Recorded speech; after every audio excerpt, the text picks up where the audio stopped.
Hi guys, and welcome back to another episode of my Athletic Compendium. This week, as promised, we're going to talk about sleep. God knows I need a bit more. Yeah, and me. Our camera is going a bit wonky. Should we adjust that before we fully get into it? You can carry on. I'll carry on, shall I? Without you, Max. I'll see you straight in the camera.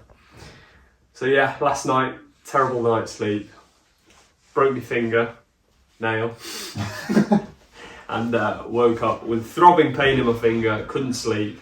Cat woke me up. Jenny, Emily's sister, broke the key in the door, kept me awake, and I feel really tired today. So I haven't trained. That's probably one of the negative side effects of no sleep is your ability to want to train certainly goes down. But in this episode, we're going to talk about the benefits of sleep, why sleep's important, the negative side effects of lack of sleep, different types of sleep, or the different forms of sleep, should we say. Yeah. Anything else we're going to cover? I guess little tips, I suppose. Little tips on for how sleeping. To sleep, yeah. Close your eyes. Close your eyes. Isn't it weird how you pretend to be asleep to go to sleep? Have you ever thought about that? No, I've not, but Like you when obviously, you go to sleep, you you're obviously like, thought I'm about going to this. pretend to go to sleep, and then you fall asleep.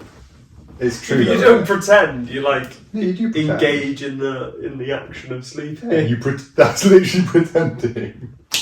Okay, Yeah. fair enough. Right, so go on. Why don't you tell us why is sleep important in a very brief summary before we fully dive into it? In terms of athletic performance, it's mainly for recovery purposes. Not only do we need it to survive, but it's it's the most important recovery tool. You can do all the foam rolling, all the mobility, all the active recovery you want. If you're not sleeping properly, then you're not recovering properly. Yeah. It is the most important form of recovery. So a lot of the time, for example, at the minute I've started doing some readiness scores, which you've been doing as well. Yeah. I hope. I've started doing them because I've only just found out how we do them. Yeah. But I do like a readiness score before you train. It's just a little questionnaire, and the questions that they ask is things like, how stressed are you out of 10? How well did you sleep last night? How well did you sleep last night? And so on. Like loads of different questions that comes out with a readiness score. So it's essentially a way of tracking your sleep amongst other things and seeing how prepared you are for the session.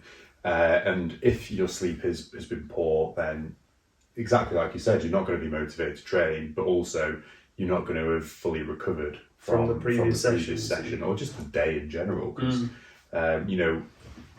humans these days do live very stressful and busy lives. Yeah. And that does take some recovering from. So yeah, it's something. Even if you're not engaging in physical exercise and playing sports, just the stresses of work are pretty hard to recover from. Yeah. So yeah, I would say, me personally, I'd say sleep is the most important for recovery effects. Because obviously we've discussed previously about little tips and tricks for recovery, but we haven't actually fully spoken about sleep. And obviously sleep is something that we all just do. I mean, I know there's going to be some people out there with insomnia, but the majority of us sleep. It occurs on a daily pattern. Obviously, we all get varying amounts and of varying sleep quality, which obviously affects how well you recover. But it's just something we all do and take for granted. But like you said, it is one of the most important tools for athletic performance. I mean, I'm just going to mention one of the benefits is when we sleep, we learn how to make memories, don't we? And essentially when you learn anything throughout the day, your neurons, you form neural networks in your brain which lead to memories, so you can remember how to do something you previously did or remember a fact or something. But when you're learning new skills, like a sport, let's say you've never picked up a tennis racket and now all of a sudden you want to learn tennis, you're learning that motor neuron connection between hitting the ball, how hard you need to hit the ball, putting top spin on it, back spin on it, running when you need to run to the ball so you can get the hand-eye coordination. All of those things you are learning. And then when you sleep, you're actually forming those as memories. And there's been quite a lot of studies that show in those that are sleep deprived or just not getting enough sleep compared to those that get sufficient amount of sleep and good quality sleep, the muscle memory and those sorts of side of things like technique, reaction times are all far greatly improved by those that have the sleep. And also like there's cognitive tests, so aside from sport, but memory tests, reaction tests, coordination tests are all greatly enhanced by getting sufficient sleep. I think, for athletes, like what would you say the benefits for athletes are? Aside from just the recovery, but what other benefits would you? So in terms of, I know obviously aside from recovery, but it's an opportunity where you're fully resting, you're not moving. It gives your body a chance to actually, your muscles to actually recover from the breaking down that it goes through when you train. So it gives you that opportunity to recover. I think that aside from that, I think, like me personally, like thinking about, I don't know, scientifically or studies wise or anything like that, but me personally, after having a good night's sleep and having that recovery and blah blah blah, I feel more alert, I feel more awake, but I also feel a lot more psychologically ready for the day as well. Yeah. Do you know what I mean? Like if I've, exactly like you said before, for example, you had a shit night's sleep last night. Yeah. And then you thought, I can't train today. Yeah. I can't, which I believe is the right decision. If you're just to set the record straight, I train in the mornings mostly. So if I have a crap night's sleep, I'm getting up and I'm going to train. So when I was waking up 3 times in the night and I knew I was getting up at 5:30 to train, I thought I could probably do with the extra hour of sleep. Yeah. Which I think is, in that scenario, is the right decision. Especially if you've got a game on Saturday, which you did have. Which we do. It's very important. If arguably, if you had a crap night on Monday night and you had training on Tuesday, I was in gym training on the Tuesday morning, then I might say, could you push it and then make sure that your sleep's good leading up to the game, then potentially for the performance side of things. But yeah, going back to the point was, you, after having a crap night's sleep, weren't up for that gym session. Not just because it's the sensible decision, but also because if you're fucking knackered and you're waking up at the crack of dawn, the last thing you want to do is throw a load of weight around. No, exactly. You just want to stay in bed. So it's going to improve your mood and your psychological processing to go in. Sleep and psychology is massive. I know you said aside from studies, but there's also lots of studies that show those that are sleep deprived have higher levels of anxiety, of depression. And I know, like you just said in your own personal experience, when I get a really good night's sleep, uninterrupted, regardless of what time you're getting up in the morning, could be 4 in the morning, could be 6 in the morning, could be 8 in the morning, you feel amazing. I feel great. I feel like I want to be everyone's best mate. But when I've had a rubbish night's sleep, I don't want to talk to anyone. Yeah. Not until I've had a litre of coffee. But I think definitely there's those psychological elements associated with the benefits of sleep. And for athletes, especially those that are playing team sports, you need to psychologically be there. Not only physically do you need to be there, but psychologically. When you're bonding with teammates, if you're in a bad mood because you've not had good sleep, you're not going to be on the good side of your teammates. You're not going to build positive relationships. So there's lots of sleep is, again, from what I said from the start, it's the most important form of performance. If you take someone who's been training amazing, everything's been perfect, and then but you don't give them any sleep, comparing to someone who hasn't been training very much at all, but has been sleeping and recovering really, really well. On that day that they perform whatever you're doing, I put my chances on the person that's Well, It's there's studies that sleeping. back that up. Yeah. They've shown that sleep deprivation compared to those that get adequate sleep do perform a lot worse than those that get lots of sleep. And that's not just in one specific sport. I think there's been a whole host of different sports that they've shown that from. So like basketball, for example, 3 throws. Yeah. 3 throws. The basketball players get way more hoops when they've had more sleep. Yeah. Divers, for example, their reaction time to, when they're doing it in synchronization are far better when they've had adequate amounts of sleep. So it's not just sticking to one sport, it is across the whole athletic performance side of things. It's a benefit. Yeah. Now, enough of the benefits. Yeah. How does it work? Yeah, How does sleep work? because there's so much about sleep, isn't there? Like, what is the correct amount? I mean, every man and his dog's got a Fitbit now. Look at you, you've got a Garmin. Smartwatch, yeah. I'm sure that tells you your sleep score, and It does, yeah. yeah.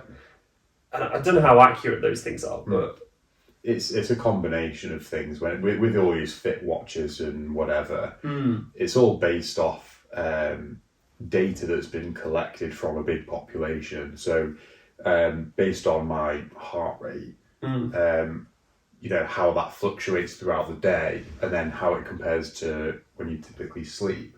If your heart rate is significantly low, then it might suggest that you're in more deep sleep. If it starts to rise when you're still sleeping, then it's obviously that's where you're going to be in your REM sleep, so your rapid eye movement sleep. yeah.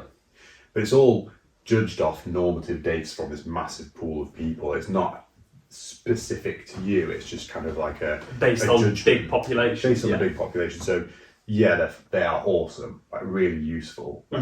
Especially there's this thing going out at the minute, which I forget the name of. Whoop. Is it Whoop? Oh, Have you yeah, seen yeah. that? It's basically a smartwatch kind of size, but it's smaller, but it's like a bracelet, but like the thickness of a watch strap. Yeah. And it's basically an accurate way of determining all of your health data from sleep to, and you do questionnaires and all sorts, and it comes up with your sleep and how much activity, your recovery, your blah, blah, blah. Yeah, it basically works out your recovery score, doesn't it? Yeah. Based on your sleep, your heart rate, your training intensity. Because What you've eaten. it literally measures everything. How hard Absolutely you've everything. trained versus Yeah. how much you've slept and the activity you're doing in between. They're great bits of Kit. like really good. Like I'm considering getting one of these Whoop things. Me too, but they're quite expensive, aren't they? Yeah, it's like a month. It's It's a a bit of a subscription, trick. isn't it? It's Yeah. a subscription, so it's rather than paying 100 and whatever quid for a watch. You pay £30 a month. You pay for 30 the quid a service. month and you sign up for like 24 months or something like that. Yeah. So they are good, but they're That's it. quite expensive. Yeah. But if you're committing to it and you're going to use it for the next year or 2 years, then they're worth it. And if you're wanting to improve your performance, then they're absolutely worth it. And you've got to weigh up it, especially for those athletes that are potentially semi-pro, turning pro.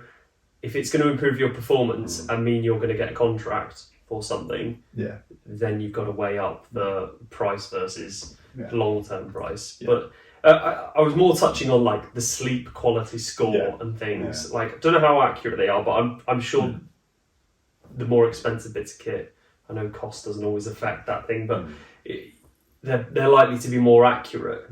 But your sleep quality score is essentially determined on how quickly you get to sleep when you go to bed, based on how long you sleep, how much of that sleep is deep sleep, how many times you woke up in the night and how long you were asleep for, and whether you got back to sleep quickly. And all of these things give you a score out of 100 to say how good was your sleep. Now, I've done quite a bit of reading and I've listened to some audiobooks about sleep, but essentially a lot of the key information when asked how long is the best you can sleep for. God, I said that terribly, didn't I? Do you know what I mean? Like, what's the optimal length of sleep? And everyone says you need to have between 7 and 9 hours sleep. That's the average sort of benefit. But one key important factor that was touched on quite repeatedly. Christ, repeatedly was wake up at the same time every day, and that's Monday through to Sunday. It doesn't matter what time you go to bed, because your body knows through your body clock and your circadian rhythm, which I'm sure you're going to touch on in a bit, but it knows what time you're going to get up, and the limiting factor is what time you're going to bed. So if you, for some reason, if you normally go to bed at 10 and you wake up at 6, there's 8 hours of sleep opportunity there. Quick maths. But for some reason, if you can't go to bed at 10 and you end up going to bed at 12, you've now given yourself 6 hours of sleep opportunity. But your body knows you always get up at 6. And I'm sure you've had those experiences where, you know, you do get up at the same time every day, and then you try and have a lie-in, and you don't even need your alarm to go off, but you're awake at the same time, and that's just your body's rhythm. But your body gets so used to what time you're getting up that actually, because it knows you're getting up at 6, it can put you in deep sleep for longer, meaning actually your sleep's quality can go up even though you've had less amount of sleep. And it's about the sleep quality that's the most important factor, not necessarily the duration, but it's the amount of deep sleep you're getting and how many times you're getting awake during that time. So if anyone's struggling to sleep out there, try getting up at the same time, and it doesn't matter what time you go to bed. If you normally go to bed at 10, maybe go to bed a bit later, at 12, so that you're feeling really tired, and make sure you get up at 6. Or whatever time you get up, and your body will get used to the time that you're getting up. It's the repetition that's important, and having that. Again, what I'll kind of move on to is talking about how you can change your circadian rhythm to suit you, but it is based off of frequency and repetition. Yeah. So what you're saying is trying to have that wake up time that's consistent for you, which you can stick to every single morning. Yeah. Where you're obviously waking up in time to go to work ultimately, but also it's going to give you enough time so that you can go to bed at a sensible time, and that's not like 7 o'clock. Like exactly. Do you know what I mean? And there are those people that can function on like 4 hours of sleep on a repeated basis, but they are the anomaly. They are, the outlier. Most of us need between 7 and 9 hours sleep. But getting into those habits is the difficult part. And I can imagine if you're having terrible night sleeps, you snooze the alarm, you want that extra half an hour, and actually you're just putting yourself in, your body doesn't know what time it's getting up. So why don't you talk us through those circadian rhythms, Max? So, circadian rhythms are really, really, I think, really, really cool. A little fact to start us off. Fun fact of the day. Sorry, quickly before. Go on. Did you read/listen to Matthew Walker's Why We Sleep? I did actually. So I stole this from that. All right, okay, go on. But a cool little fun fact, which I heard from this book, which is Why We Sleep by Matthew Walker, which I really recommend because it's really interesting. Anyway, what he said was a flower has a circadian rhythm. Right? And what happens is if you put a flower, briefly before it's not so long that it dies, but if you put a flower in a cupboard pitch black, what happens with flowers is they face the sun naturally. So wherever the sun goes, it'll face the sun so it can get the most photosynthesis. However, a flower will have a circadian rhythm because at night time, the flower droops like that. And then as the sun rises, it goes up towards the sun and it does face towards the sun. But if you put a flower in a dark place, cupboard, for 24 hours or whatever, it will still look up at the same time and then look down at the same time than it would if it was out in the sun. It won't obviously have anything to follow. However, it will still perk up and then droop back down. It's rhythms the same, which I think is really, really cool. But that's going back to that repetition, that circadian rhythm that the flower is used to, it'll still follow. And I guess that's the same sense that, if we don't set our alarm but we have consistent wake up time, we'll still wake up at that time. Yeah. I had that exactly that this morning. Little fun fact for you. But circadian rhythm, what is it? It's basically waves of feeling awake and then feeling tired. Feeling awake, feeling tired. Yeah. And it just continuously goes like this, right? And it shouldn't really change. And this is another reason why typically people who live in hotter countries like the Spanish have siestas, because not only is it the hottest part of the day, which is obviously where they're going to be less productive in the day and work and whatever, but it also matches their circadian rhythm, because at lunchtime everyone feels a little bit more tired at lunchtime. And that's because you have that natural drop in your circadian rhythm. And it's basically a mixture of your different hormones. As you sleep, you keep that circadian rhythm, and it's natural and healthy to have to dip in and out of what's called REM sleep and deep sleep. So what are those? REM sleep is rapid eye movement sleep, so this is typically when you dream, and it's when you're more susceptible to wake up from noises or whatever. If you're, so it's like your lighter sleep. It's your lighter sleep. It's where you'll roll around a lot as you sleep. You'll be dreaming, so when you're twitching or whatever, your dog's sleeping and it's twitching, that'll be likely in their rapid eye movement sleep. And then when you go into deep sleep, that's when you're gone. Yeah. And that's when you do your most of your recovering. So when you were saying before, the more deep sleep you get, the more you're going to recover. So you will dip in and out. That's normal. That's just your hormones doing their thing. But ultimately, it's really important. The recovery comes in that. The recovery comes in those chunks of deep sleep. And then again, that circadian rhythm works so that you wake up and you produce more cortisol. I've got it written on my hand because I forget. But you produce this hormone called cortisol, which is, takes you out of that deep sleep, takes you to REM sleep. And then when cortisol is your stress. Yeah. Your stress hormone. Yeah. When you're stressed, your cortisol levels raise, and I think what you're saying there is your cortisol levels rise in the morning as part of your circadian rhythm, don't they? Yeah. And that wakes you up. And then you produce a little bit more because your body knows that it's that time to wake up, because you've gone through so many sleep cycles of going through your REM and deep sleep, and that's how it works. Again, I recommend that book Why We Sleep. It explains it really, really well, and it's a very sciencey and complicated topic, but it simplifies it. They do put it in layman's terms, don't they? Put it in layman's, and they produce. They have like a little graph and stuff that they attach to it as well, even if you're listening to it on an audiobook. I was going to say, I didn't see that on the audiobook. Yeah, if you go on... I listened to it on... Go on. Sorry, I only just clocked on to that. But yeah, if you would listen to it on Audible, you can go on to the actual thing and you can scroll down and it has like different things like photos of graphs and stuff that they reference in the book and when they're talking. But yeah, so a bit of a summary. Your circadian rhythm is just waves of feeling awake and tired. It's normal. That's when you sort of dip in and out of deep and REM sleep, and why you might feel hyperactive in the day. Obviously, there's other factors, but why you feel hyperactive in the day, you might have a bit of a dip in the middle of the day, then you pick back up, and then you get tired again. It's normal. There are things that affect it, like nutrition and whatever else. Coffee, stuff. There are other factors, but generally that's why that happens.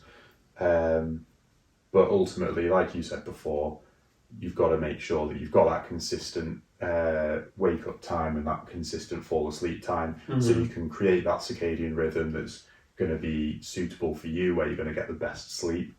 If, like me, you have changes in patterns in what time you wake up, it's not ideal, but sometimes you've got to work around it. Yeah, and especially you've alluded to it there, like the night workers that swap from day shifts to night shifts. It's very difficult to get quality sleep, and I know there are people out there that do it on a frequent basis. Realistically, for the best athletic performance, you aren't doing that. And that's why typically the professional athletes aren't, getting up at the crack, at varying different times. They are getting up at the same time, going to bed at similar times every night.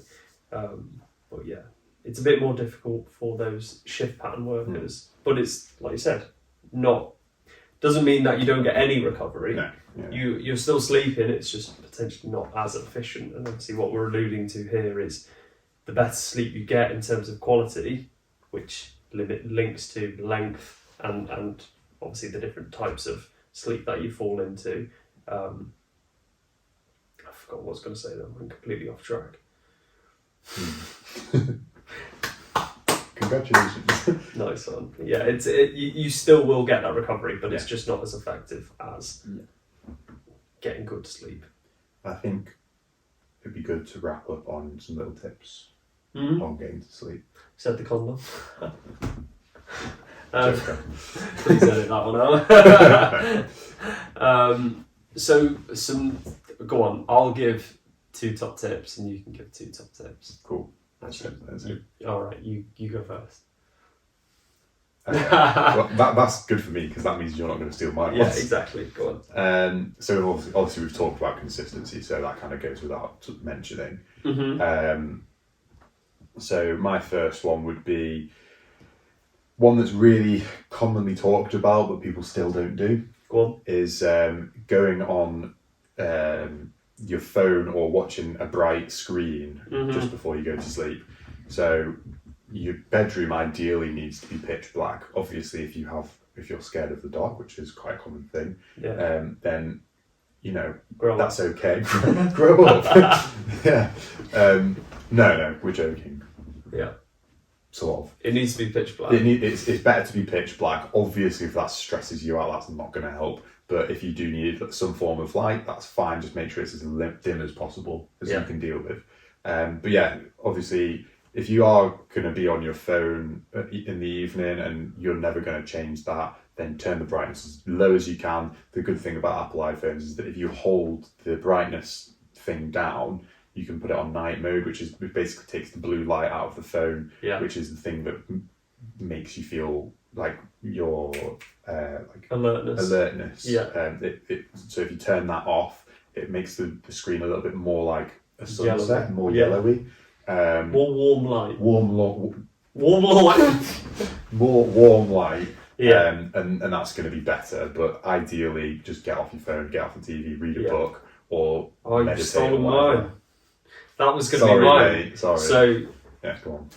A lot of people, 2 things: don't read enough, and 2, don't.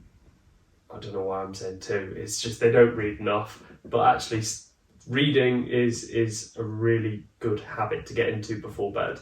So the reason why I said not reading enough is I always have sort of 2 books on the go at once. One is always like something that takes my interest, whether it's I don't want to say a self-help book, but something that takes my interest. Could be a self-help book, could be a business book, something like that. I wouldn't read that before bed. Get yourself some fiction, something that interests you, or a story, for example, even if it's non-fiction, and read that before bed. Give yourself half an hour of reading with warm light on. So sit in your bedroom, you've got the main light off, get a lamp next to you which has got some warm light, which is yellow light, not white light, and just read for half an hour, and I guarantee you'll have a much better night's sleep. Get in the habit of doing that. And yours is turn the lights, or turn your phone off, or just don't look at your phone for an hour before bed. Yeah, I think that works well. Go on, what's your next point? Are you going to do a more nutrition-y one? Yeah. Okay, that's fine. I'll stay away from that one. Probably. Oh yeah, here's a good one. I really like this one. This was also I stole from the book. Why We Sleep. This is a really good one. So your body has to increase its temperature to initiate sleep. Right.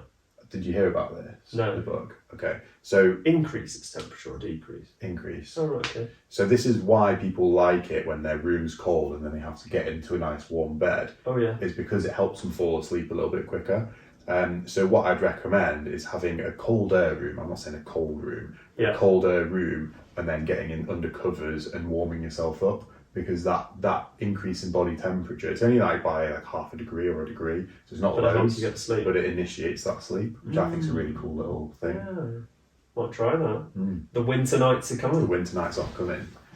So that's my last one is alcohol, which we touched on last week. But alcohol essentially stops you falling into deep sleep. And as we've alluded to today, it's the deep sleep where a lot of the sleep quality and also the memory pathways are formed. Also, you know, when you sleep, you essentially get post-training recovery. So like in terms of like your mitochondrial benefits as well, all happens in your deep sleep. And alcohol inhibits you falling into deep sleep or getting as much. I'm sure a lot of you out there know the feeling when you've had a few drinks, you have a terrible night's sleep, or you might sleep for 10 hours, but you're waking up 3 or 4 times throughout. And alcohol has that effect. It really ruins your sleep quality. So I'm not endorsing you go teetotal, but obviously reduce your alcohol intakes. And obviously if you have a big match or a big competition on one day, make sure you're not having any alcohol the night before, because it will inhibit your sleep. And like we said, the best thing for your performance is sleep. Should we wrap up there? Let's wrap up. Nice. Let's wrap up. Thanks for listening, guys. We'll be back next week with another episode. Take care.